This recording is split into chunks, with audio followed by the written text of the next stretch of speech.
Nawat is wasting no time making changes in the Miss Universe Thailand organization.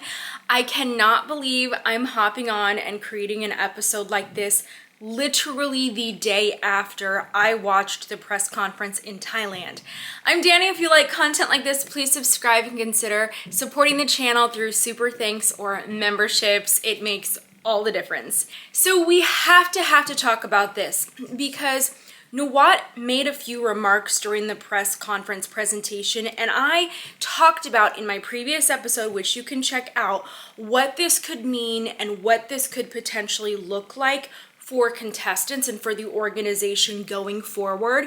And he literally began implementing these changes the day of the press conference, which frankly is kind of impressive.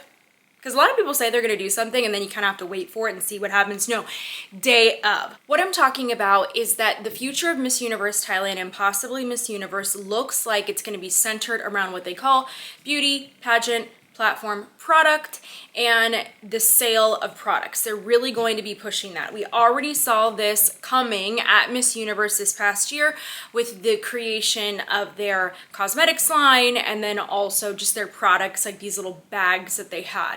So we've heard this, we've seen this, we saw the contestants at Universe shooting with these products, and I would say that that looked like a very subtle, reasonable product push. Also very expected to see that contestants at Miss Universe are going to be working with the brand's products or sponsored products. So nothing really out of the norm other than the fact that I've just never in the past had seen the brand itself pushing their own products instead of sponsored products. After this press conference, Veena, who is a very big fan favorite for Miss Universe Thailand, and rightfully so. So quickly, she has competed at least 2 other times. I believe this is her 3rd, if not 4th, but I'm pretty sure 3rd. And she's had top 3 finishes. She's incredible. She's beautiful. She's poised. She's well-spoken. She has so many qualities of a title holder. And so for me, it will be no surprise if she wins Miss Universe Thailand. With that being said, one thing that does concern me, makes me feel a little bit sad, is that after this press conference, Veena did a live sales on TikTok for Nawat. I didn't even know about this. People started commenting about it on my episode, and then I found some tagged posts about this online, and what I learned is that she went on this TikTok live and she was selling Nawat products, and within 2 hours, she sold a record number of 1 million baht in sales, which frankly is quite impressive. So my first thought is that if she's already working directly with Nawat, if she wins this title, people are going to say that it is a cooking show because she's a favorite. She was already working with Nawat.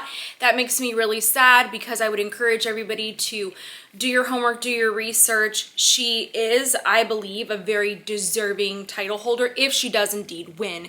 If you just look at her journey, she's worked really, really hard. What makes me really sad is if we ever see directors, sponsors working with specific contestants, especially front runners. Unfortunately, a lot of time after the crowning, if they do win, then people go online, all the keyboard warriors, and they say that it was rigged and she didn't deserve her win. So I want to just say I love her before any of those things come out, and just do your research about her. Now, the other thing that is interesting is this. So with her being a front runner and now with her working directly with Nawat right after this press conference, I have questions. Was this opportunity offered to other contestants? If so, fine. I just feel like in order for things to be fair, that if one contestant is going to be offered this opportunity of live selling for Nawat, and this is going to play any kind of a role in their qualification or placement or eligibility of any of those things, then everybody should be open to this opportunity. As a content creator myself, I have some thoughts about this idea of live selling. This is very interesting to me. It makes a lot of sense for Nawat. He's doing what he said he did. I believe that he is creating this reality, this vision that Anne and Raul have had and held for a little while now, at least the past year, in terms of creating products and having contestants market those products on their behalf. as a content creator, I put so much work into the content that I produce. I can't even describe the amount of research that goes into so many of my episodes, and like the care, the personal sense of pride when it comes to sharing these episodes or even sharing about products that I love. And that's why I'm so protective of my audience. It's taken me personally so long to build the community that I have. I feel very fortunate to have it. And so I get hit up by brands every single day. And 99% of the time, it's a no for me working with any of these brands, because I'm just very protective of my audience, and I care about anything that I'm putting my name behind or encouraging you to buy. So when I share something on my channel and I say, I love this product, go check this out, this is great, like I truly mean that. Whether I found the product on my own or whether a brand has reached out to me, there's a long vetting process there. The world of content creation is very new, and it's like the Wild West, and the amount that brands will pay you, it varies highly. And frankly, a lot of it varies dependent on what you can negotiate for. A brand is going to act within their best interest, and they're gonna try to pay the creator the least amount as possible, even if they know that the content that you're producing is extremely valuable and revenue generating. They're gonna act in their own best interest. It's business. And so that's really what I am seeing here from that perspective. Nawat has created products. He has franchises for different pageant organizations. And so the idea is I am going to use these contestants to market and sell my products for me. I am not going to pay them a single cent for their time, for their energy, for the product creation, but I am going to offer them affiliate marketing sales. So affiliate marketing can be very, very beneficial to content creators if you have a primed audience, if you have a very dedicated audience. And in some cases, dependent on the product or the brand, it can be beneficial.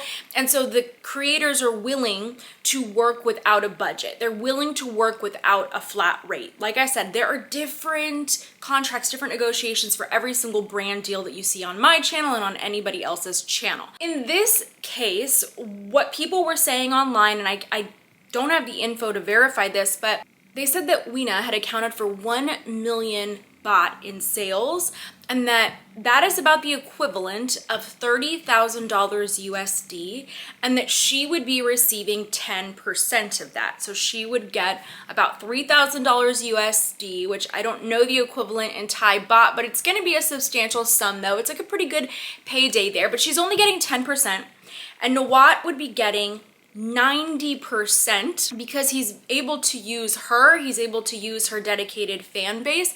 And just to give you an idea, she has over 700,000 Instagram followers. I don't know where she's at on TikTok, but she does have a pretty dedicated audience, and she has a lot of people that are really rooting for her and invested in her.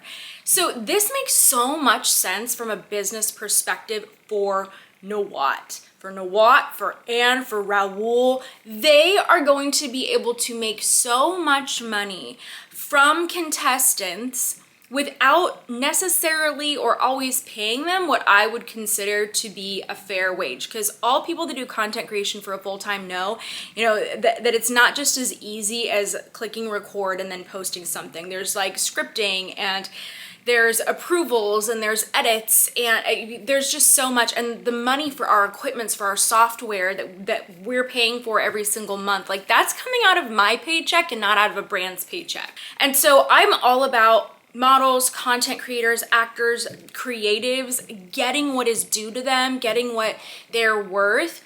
And I feel like in this case, ladies, if you want to compete in the Miss Universe organization, please know that you have leverage, okay? I really, really hope that all of you are going to start advocating for yourself. You really need to. You can say, yes, I'm happy to do these lives. Yes, I'm more than happy to lend my audience to you. I'm happy to be sharing about your products, but what is my budget for this? Like, what am I guaranteed to get paid for my time, effort, and resources? And then let's talk about affiliate sales on top of that. Ladies, I think you all need to be negotiating for what is fair, because the fact is that Nawat, Anne, Raul, whoever, any of these directors, they are going to be making so much money off of you, and you, like them, need to look out for yourself, in my opinion. Now, here's the thing. You can always also sell on TikTok Live. You don't have to be selling for Nawat, Miss Universe, anybody else. You can do this yourself. You can even create your own products. You can private label products like they do, and you can sell these same products to your audience. So I also want to be clear, ladies, that you don't really need the Miss Universe organization if you want to really go all in on live selling.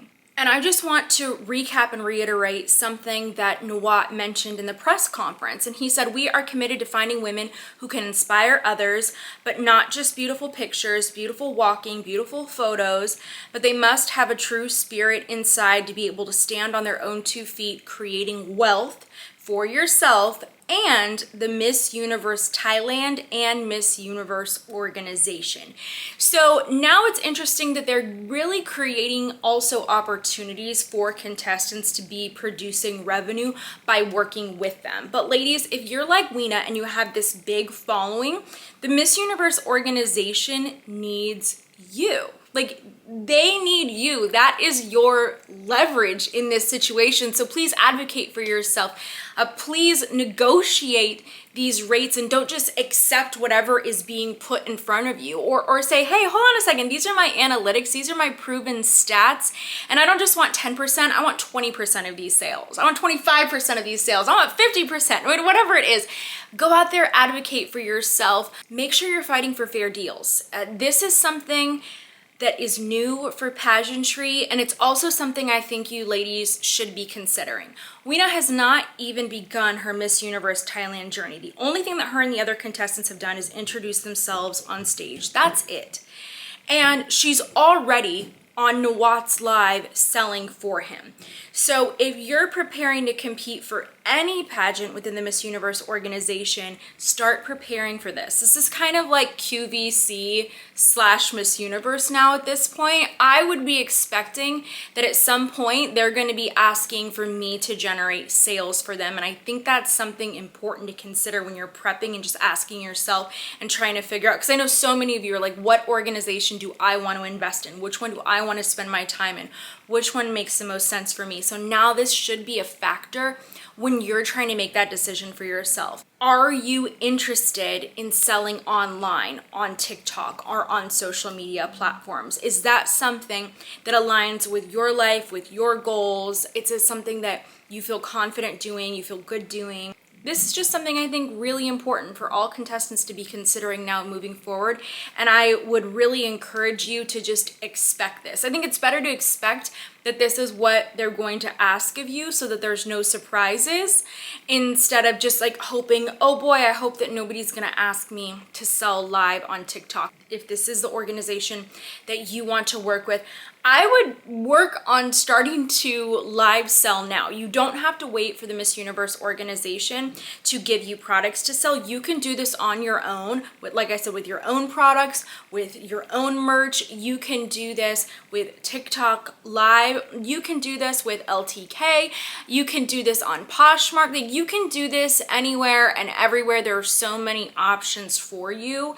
And so I just think that if Miss Universe is going to get into this realm of influencer marketing, influencer sales, then they should be offering competitive rates to be able to access the audience and the community that you have built. Yes, it can be mutually beneficial for you and Miss Universe. Yes, you both can make money from this. You both can mutually benefit, but make sure that it is mutual, that it's not just them exponentially benefiting and you're getting the short end of the stick. Advocate for yourself.